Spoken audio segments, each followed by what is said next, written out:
নমস্কাৰ, মই মজিদ। বন্ধুসকল, লগতে চাওক আজি সন্ধিয়াৰ 7টা গুৰুত্বপূৰ্ণ খবৰ। প্ৰথমটো খবৰ, অসমত ঘোষণা কৰা হ'ল ঈদৰ দিন। দেশৰ কোটি কোটি মুছলমান লোকলৈ জৰুৰী খবৰ। ছৌদি আৰবত দেখা নগ'ল ঈদৰ জোন, যাৰ পৰিপ্ৰেক্ষিতত কাইলৈ ছৌদি আৰবত উদযাপন কৰা হ'ব পবিত্ৰ ঈদ উল ফিতৰ। আৰু 21 মাৰ্চত অসমৰ লগতে সমগ্ৰ ভাৰতবৰ্ষত পালন কৰা হ'ব পবিত্ৰ ঈদ। দেশৰ কোটি কোটি ইছলাম ধৰ্মী লোকলৈ জৰুৰী খবৰ। ঘোষণা কৰা হ'ল পবিত্ৰ ঈদৰ দিন। কাইলৈ ছৌদি আৰবত ঈদ, আৰু ছৌদি আৰবৰ এদিন পিছতে ভাৰতত উদযাপন কৰা হ'ব পবিত্ৰ ঈদ উল ফিতৰ। অৰ্থাৎ 21 মাৰ্চ শনিবাৰে ভাৰতত ঈদ উল ফিতৰ। জোন দেখাৰ পিছতে উদযাপন কৰা হ'ব পবিত্ৰ ঈদ। 21 মাৰ্চত ভাৰতৰ লগতে পাকিস্তান, বাংলাদেশত পালন কৰা হ'ব পবিত্ৰ ঈদ উল ফিতৰ। আৰু ঈদক লৈ ইছলাম ধৰ্মী লোকসকলৰ মাজত এতিয়া দেখিবলৈ পোৱা গৈছে আনন্দ উল্লাস। পৰৱৰ্তী খবৰ, পান কাৰ্ডক লৈ জৰুৰী খবৰ। জন্মৰ চাৰ্টিফিকেট নাথাকিলে আপুনি আৰু বনাব নোৱাৰিব পান কাৰ্ড। এতিয়াৰ পৰা পান কাৰ্ড বনাবলৈ বাধ্যতামূলক কৰা হ'ল বা বাধ্যতামূলক হৈ পৰিল জন্মৰ প্ৰমাণপত্ৰ। 1 এপ্ৰিলৰ পৰা সমগ্ৰ দেশজুৰি কাৰ্যকৰী হ'ব এই নতুন নিয়ম। জন্মৰ প্ৰমাণপত্ৰ নিদিলে বনাব নোৱাৰিব পান কাৰ্ড। 1 এপ্ৰিলৰ পৰা আধাৰ কাৰ্ডেৰে আপুনি বনাব নোৱাৰিব পান কাৰ্ড। পান কাৰ্ড বনাবলৈ আধাৰ কাৰ্ডৰ লগতে লাগিব আন নথিপত্ৰ। জন্মৰ তথ্য উল্লেখ থকা ডকুমেণ্ট দিব লাগিব পান কাৰ্ড বনাবলৈ। 1 এপ্ৰিলৰ পৰা পুৰণা ফৰ্মেৰে আবেদন কৰিব নোৱাৰিব পান কাৰ্ড। জন্মৰ প্ৰমাণপত্ৰ নিদিলে বনাব নোৱাৰিব পান কাৰ্ড। অৰ্থাৎ এতিয়াৰ পৰা জন্মৰ প্ৰমাণপত্ৰ নোহোৱাকৈ আপুনি পান কাৰ্ড বনাব নোৱাৰিব। কেৱল আধাৰ কাৰ্ড দিলে আপোনাৰ পান কাৰ্ড হৈ নাযায়। আধাৰ কাৰ্ডৰ লগত আপুনি দিব লাগিব জন্মৰ প্ৰমাণপত্ৰ, তেতিয়াহে আপুনি লাভ কৰিব পান কাৰ্ড। 1 এপ্ৰিলৰ পৰা সমগ্ৰ দেশজুৰি কাৰ্যকৰী হ'ব এই নতুন নিয়ম। পৰৱৰ্তী খবৰ, জুবিন গাৰ্গ হত্যাৰ গোচৰৰ ফাষ্ট ট্ৰেক আদালত গঠনৰ নিৰ্দেশ মুখ্যমন্ত্ৰী হিমন্ত বিশ্ব শৰ্মাৰ।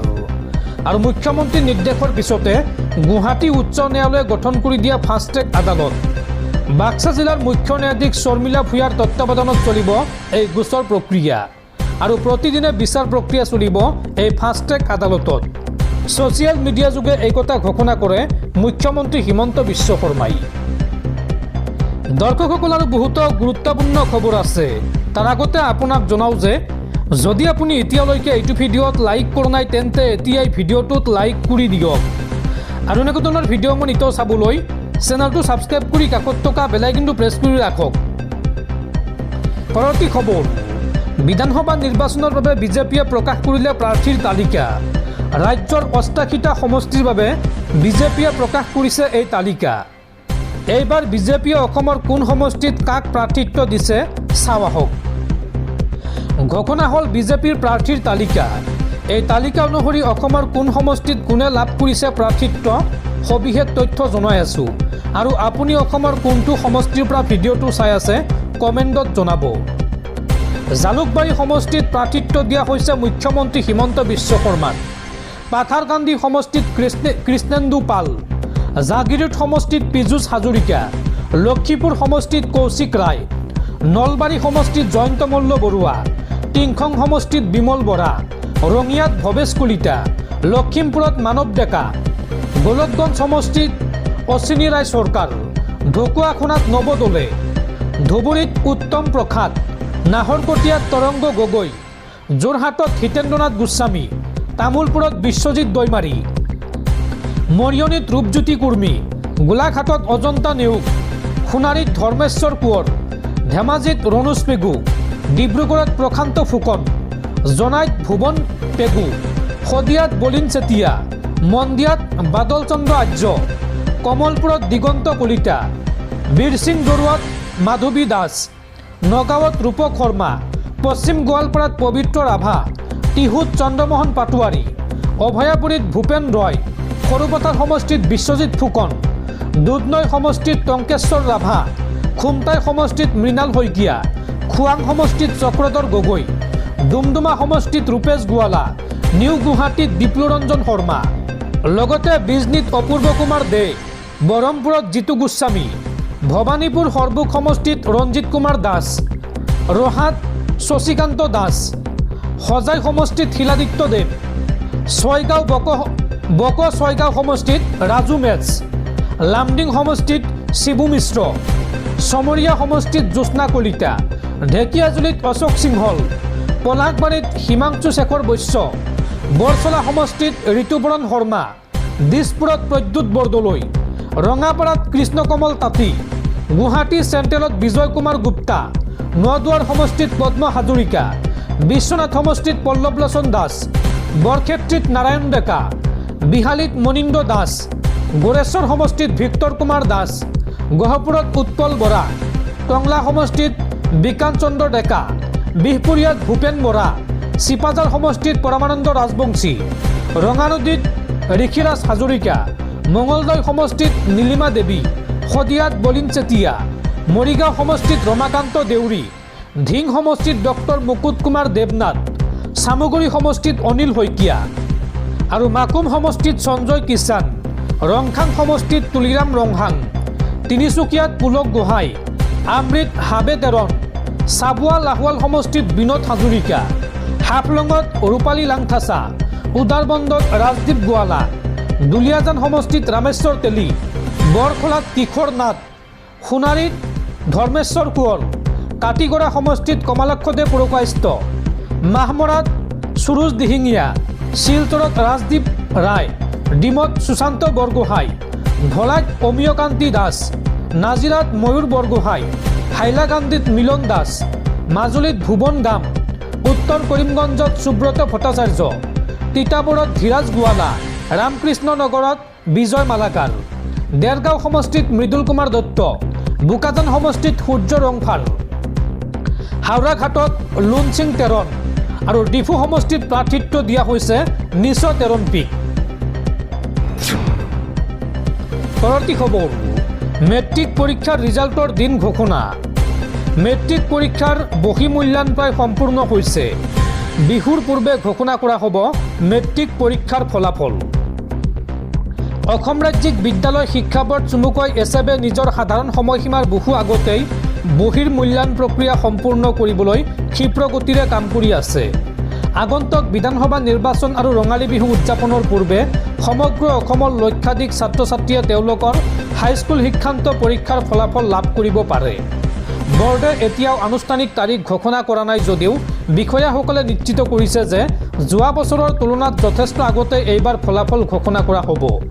2025 চনৰ HSLCৰ ফলাফল 11 এপ্ৰিলত ঘোষণা কৰা হৈছিল আৰু এই বছৰ অভিলেখ সংখ্যক 4.38 লাখতকৈ অধিক ছাত্ৰ ছাত্ৰীয়ে HSLC পৰীক্ষাত অৱতীৰ্ণ হৈছে। তথাপিও বিষয়াসকলে জানিবলৈ দিয়া মতে বহীৰ মূল্যায়ন প্ৰক্ৰিয়াৰ প্ৰায় 95% ইতিমধ্যে সম্পূৰ্ণ হৈছে।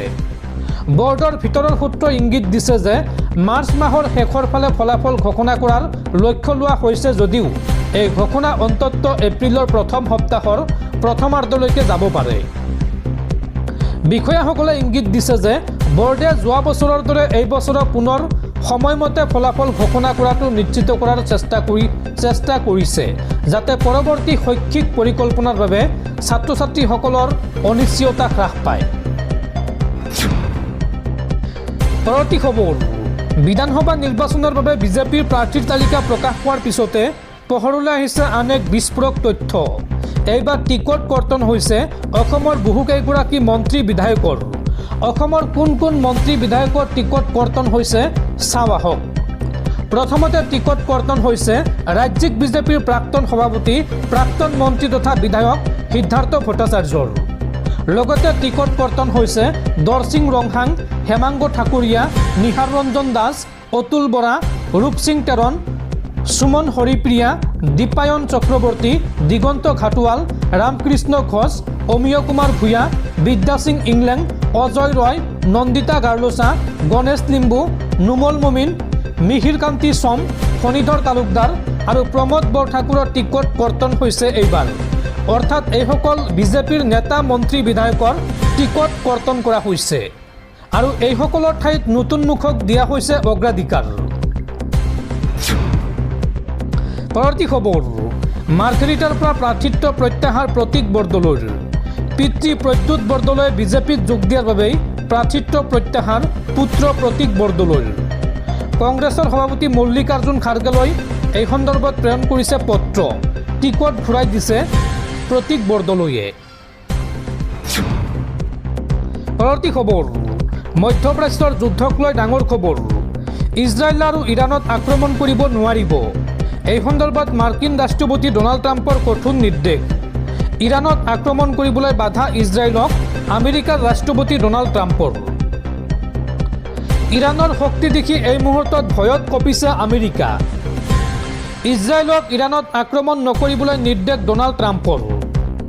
ইৰাণত আৰু আক্ৰমণ নকৰে ইজৰাইলে। আমেৰিকাৰ ৰাষ্ট্ৰপতি ডনাল্ড ট্ৰাম্পে দিলে এই সন্দৰ্ভত গেৰাণ্টি। ইৰাণত আক্ৰমণ কৰাত বাধা ট্ৰাম্পৰ। ইৰাণৰ দক্ষিণ পাৰ্শ্বৰ গেছ ফিল্ডত ইজৰাইলক আক্ৰমণ নকৰিবলৈ বাধা। উল্লেখযোগ্য যে কালি দক্ষিণ পাৰ্শ্বৰ গেছ ফিল্ডত আক্ৰমণ কৰিছিল ইজৰাইলে। কাটাৰত ইৰাণে আক্ৰমণ নকৰালৈকে গেছ ফিল্ডত আক্ৰমণ নকৰাৰ প্ৰতিশ্ৰুতি মাৰ্কিন ৰাষ্ট্ৰপতি ডনাল্ড ট্ৰাম্পৰ।